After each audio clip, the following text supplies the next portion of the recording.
Et si on était en train d'assister à un véritable coup d'État économique? Un coup d'État où l'arme principale ne serait autre que l'or. Son prix est en train d'exploser d'une manière qui défie toute logique. Alors, on va décortiquer ça ensemble pour voir ce qui se cache vraiment derrière tout ça. Bon, tout commence avec un vrai mystère. Le prix de l'or s'est envolé et là, on parle d'un vrai casse-tête. Parce que même les plus grands experts sont un peu perdus. Accrochez-vous bien, parce que le chiffre est juste dingue. Fin janvier 2026, on a dépassé les 5 500 $ l'once. Ça représente une hausse de presque 90% en 12 mois à peine. Pour donner un ordre d'idée, les prévisions les plus folles tablaient sur 5 000 $, mais pour la fin de l'année, pas au tout début. Du coup, évidemment, c'est la panique dans les grandes banques. Les vieilles prévisions, hop, à la poubelle. On sort des chiffres qui donnent le tournis. La Société Générale revoit sa copie et vise maintenant 6 000 $. Et la Deutsche Bank, carrément 6 900.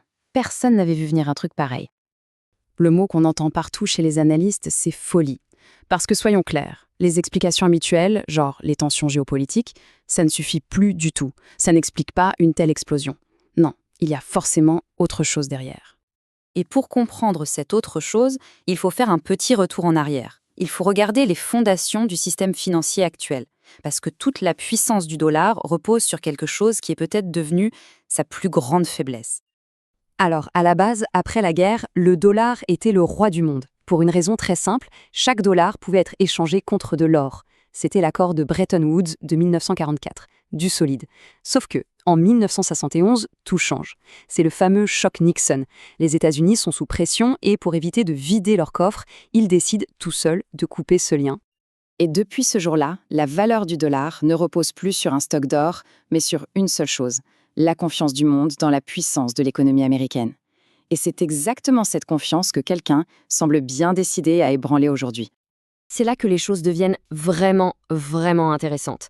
Parce qu'une grande banque d'investissement européenne vient de publier un rapport qui met en lumière ce qui pourrait bien être le plan secret de la Chine pour tout changer.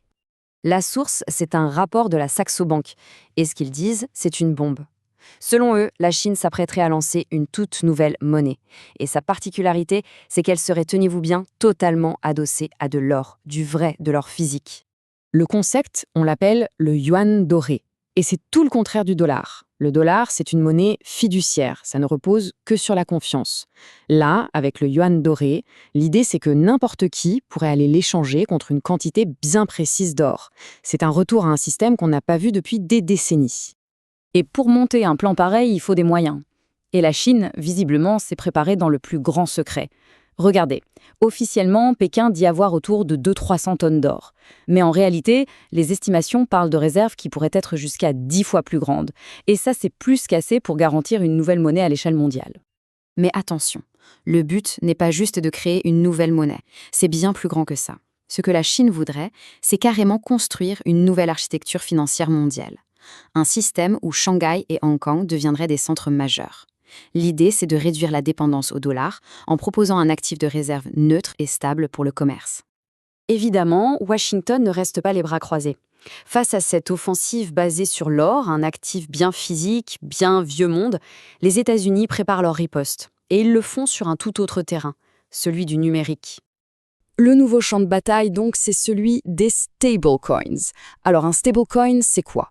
En gros, c'est une crypto-monnaie conçue pour ne pas subir les montagnes russes du Bitcoin. Sa valeur est attachée, pégée, à un actif bien réel, le plus souvent, le dollar. Et c'est là que les États-Unis avancent leur pion.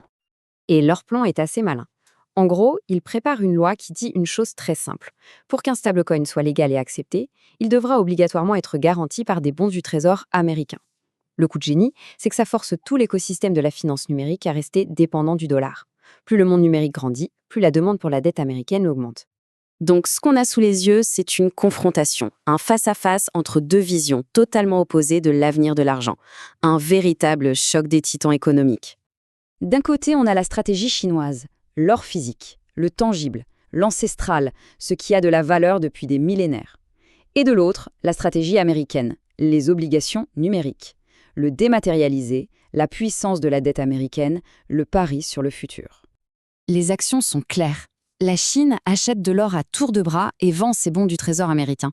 Les États-Unis, eux, légifèrent pour que le monde digital reste un monde dollarisé. On a donc deux stratégies, deux actifs, et au final, un seul but, imposer son propre système financier au reste du monde. Alors la question est immense, évidemment. Est-ce qu'on est en train de voir naître un tout nouveau système financier mondial? Un monde tiraillé entre d'un côté la sécurité de l'or physique et de l'autre la promesse du dollar numérique. L'avenir nous le dira, mais une chose est sûre, la bataille pour le futur de l'argent ne fait que commencer.